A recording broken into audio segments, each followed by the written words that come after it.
आज की इस वीडियो में हम आपको कुरान पाक की दो अजीमुशान सूरतें सुनाने वाले हैं, सूरह यासीन और सूरह रहमान। अगर आप इन दोनों सूरतों को सिर्फ एक मर्तबा सुन लेते हैं तो इंशाअल्लाह आपका हर बिगड़ा काम फौरन बन जाएगा। दोस्तों, सूरह यासीन जिसे कुरान का दिल कहा जाता है और सूरह रहमान जो रूहों को सुकून देती है, ऐसी सूरतें हैं कि इन्हें जिस मकसद के लिए भी सुन लिया जाए वह मकसद और वह काम फौरन पूरा हो जाता है। जिस घर में भी इन सूरतों की तिलावत सुनी जाती है उस घर में बेशुमार बरकतें नाजिल होती हैं और अल्लाह तबारक व ताला उस घर के तमाम लोगों को हर परेशानी और मुसीबत से दूर रखता है। अगर आप लोग सूरह यासीन और सूरह रहमान को रोजाना सुनने का मामूल बना लें तो आपको कामयाब होने से कोई नहीं रोक सकता। अगर आपको लगता है कि लोग आपके घर या कारोबार से जलते हैं, बुरी नजर लगाते हैं या रिज्क रोजी की तंगी है, तो आप अपने घर या दुकान में इन दोनों सूरतों को चला दें। इंशाअल्लाह आपकी दुकान या मकान से बुरी नजर, जादू जिन्नात का असर और हर तरह की बंदिश खत्म हो जाएगी और दौलत में बेपनाह बरकत होगी। दोस्तों, आपको पढ़ना नहीं है, सिर्फ इसे सुनना है। लेकिन सुनने की शर्त यह है कि अगर आपने इसे सुनना शुरू किया है तो आप इसे अधूरा छोड़कर नहीं जाएंगे, क्योंकि जिस तरह इसे सुनने से बिगड़े काम बनते हैं, अधूरा छोड़ने से नुकसान भी हो सकता है। यह कुरान पाक की बहुत ही मुबारक सूरतें हैं। अगर आप कुरान पाक से मोहब्बत करते हैं तो इस वीडियो को अभी लाइक कर दीजिए। मैं अल्लाह तबारक व ताला की बारगाह में दुआ करता हूँ, या अल्लाह, जिन लोगों ने भी सूरह यासीन और सूरह रहमान को मुकम्मल सुना है, अपनी रहमत से उनकी तमाम परेशानियों को दूर फरमा, उनके बिगड़े कामों को बना दे और उनकी जायज जरूरतों को पूरा फरमा। आमीन। दोस्तों, कमेंट में आमीन जरूर लिखें। क्या पता किसकी जुबान से निकला हुआ आमीन अल्लाह पाक कबूल फरमा ले। अब अपने मकसद को दिल में रखकर इन सूरतों को सुन लीजिए। बिस्मिल्लाहिर्रहमानिर्रहीम। यासीन वल कुरआनिल हकीम। इन्नका लमिनल मुरसलीन अला सिरातिम मुस्तकीम। तंजीलल अज़ीज़िर रहीम। लितुंदिर कौमन मा उन्दिर आबाउहुम फहुम गाफिलून। लक़द हक़्क़ल क़ौलु अला अक्तरिहिम फहुम ला युमिनून। इन्ना जअलना फी अअनाक़िहिम अग़लालन फहिय इलल अज़क़ान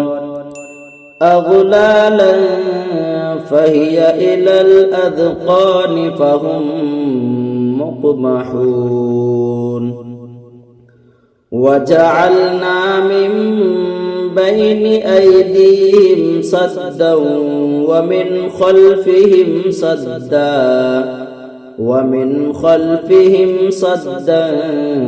फ़अग़शयनाहुम फ़हुम ला युबसिरून। वसवाउन अलैहिम अअंदरतहुम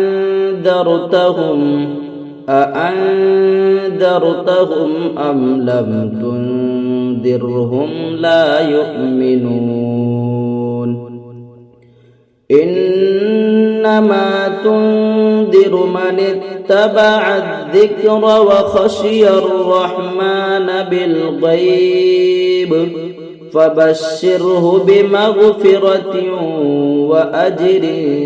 करीम। इन्ना नहनु नुह्यिल मौता व नक्तुबु मा क़द्दमू व आथारहुम व कुल्ल शैइन अहसयनाहु फी इमामिन मुबीन। वदरिब लहुम मथलन अस्हाबल क़रियह इज़ जाअहल मुरसलून। إذ أرسلنا إليهم اثنين فكذبوهما فعززنا بثالث فقالوا إنا إليكم مرسلون قالوا ما أنتم إلا بشر مثلنا وما أنزل الرحمن من شيء إن أنتم إلا تكذبون قالوا ربنا يعلم إنا إليكم لمرسلون وما علينا إلا البلاغ المبين قالوا إنا تطيرنا بكم لئن لم تنتهوا لنرجمنكم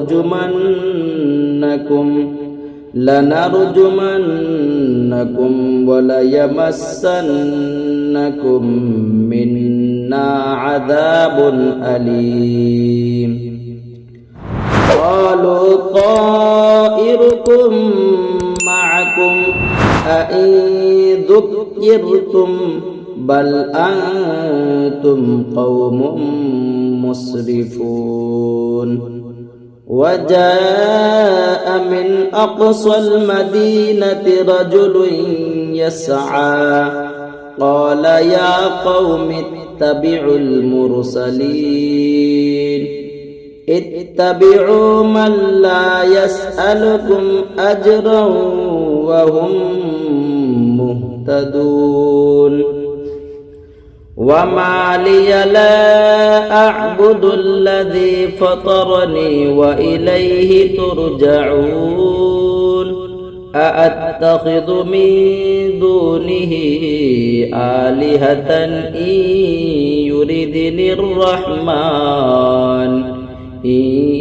يردني الرحمن بضر لا تغن عني شفاعتهم شيئا ولا ينقذون إني إذا لفي ضلال مبين إني آمنت بربكم فاسمعون قيل ادخل الجنة قال يا ليت قومي يعلمون بما غفر لي ربي وجعلني من المكرمين وما أنزلنا على قومه من بعده من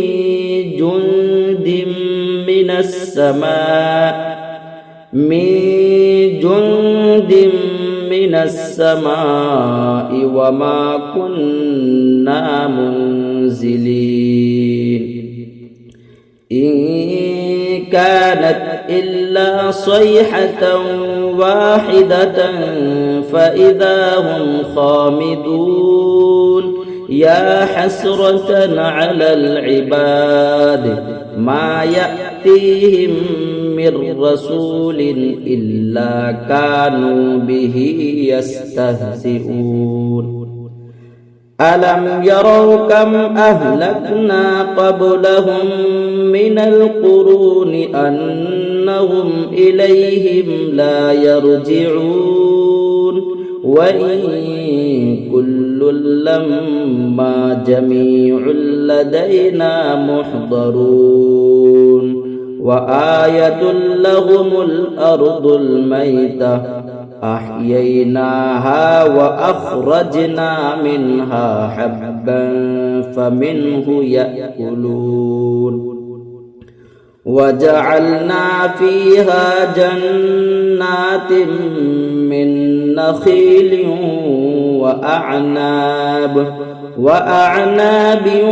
وفجرنا فيها من العيون ليأكلوا من ثمره وما عملته أيديهم أفلا يشكرون سبحان الذي خلق الأزواج كلها مما تنبت الأرض ومن أنفسهم ومما لا يعلمون وآية لهم الليل نسلخ منه النهار فإذا هم مظلمون والشمس تجري لمستقر لها ذلك تقدير العزيز العليم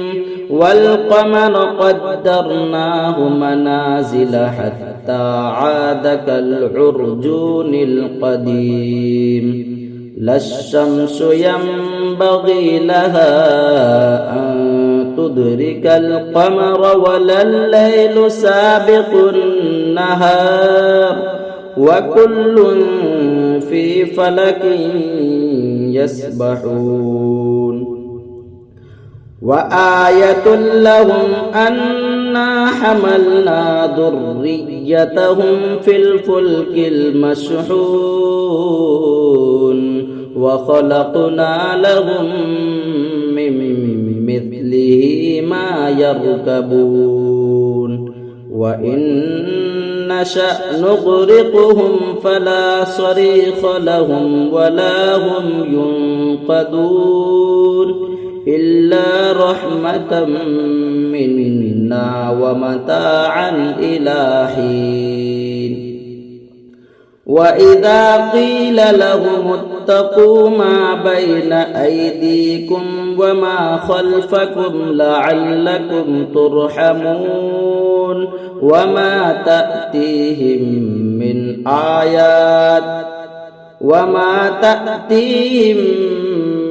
آية من آيات ربهم إلا كانوا عنها معرضين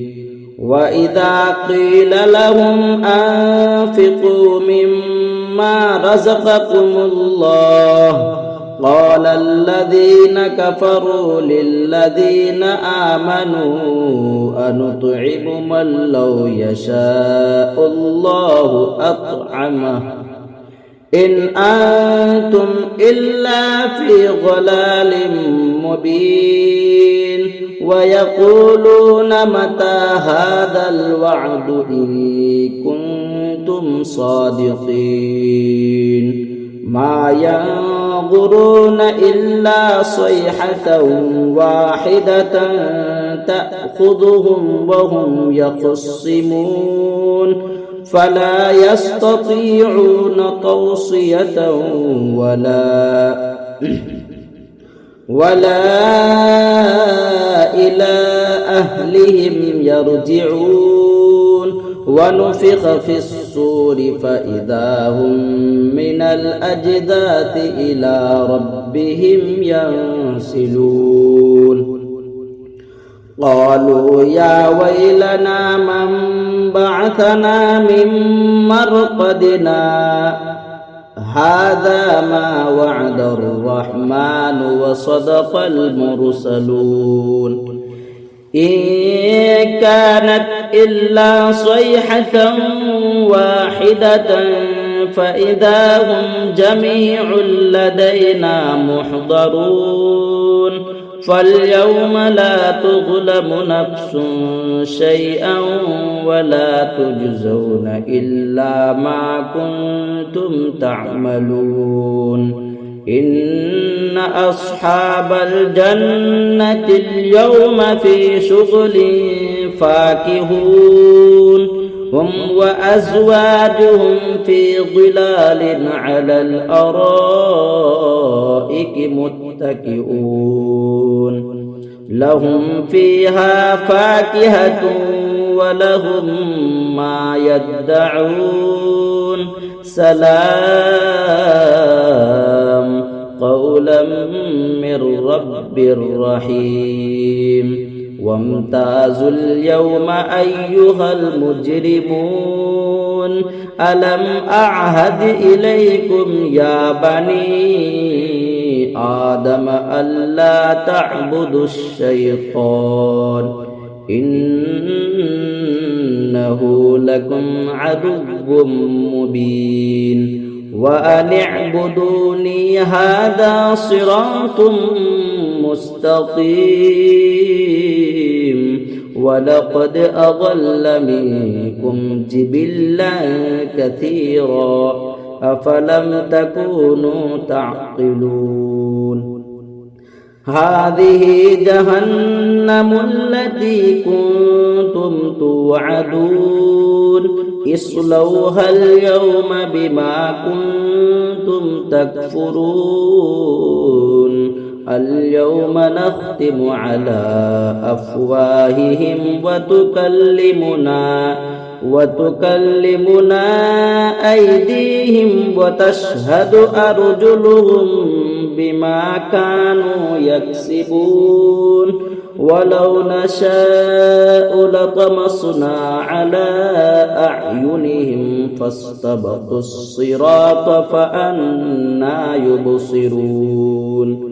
ولو نشاء لمسخناهم على مكانتهم فما استطاعوا مضيا ولا يرجعون ومن نعمره ننكسه في الخلق أفلا يعقلون وما علمناه الشعر وما ينبغي له إن هو إلا ذكر وقرآن مبين لينذر من كان حيا ويحق القول على الكافرين أولم يروا أنا خلقنا لهم مما عملت أيدينا أنعاما فهم لها مالكون وذللناها لهم فمنها ركوبهم ومنها يأكلون ولهم فيها منافع ومشارب أفلا يشكرون واتخذوا من دون الله آلهة لعلهم ينصرون لا يستطيعون نصرهم وهم لهم جند محضرون فلا يحزنك قولهم إنا نعلم ما يسرون وما يعلنون أولم ير الإنسان أنا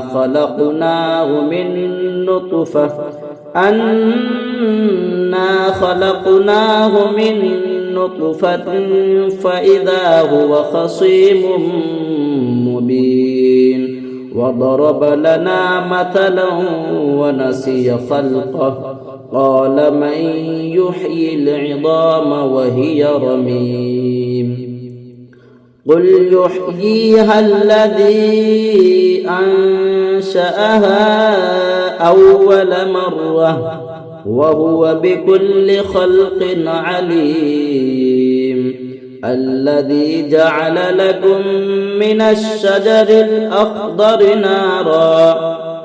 الشجر الأخضر نارا فإذا أنتم منه توقدون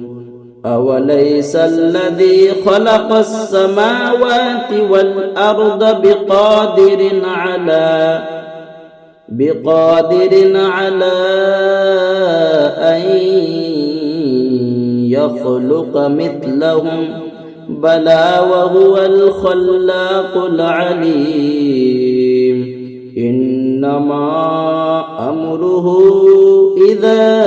أراد شيئا أن يقول له كن فيكون فسبحان الذي بيده ملكوت كل شيء وإليه ترجعون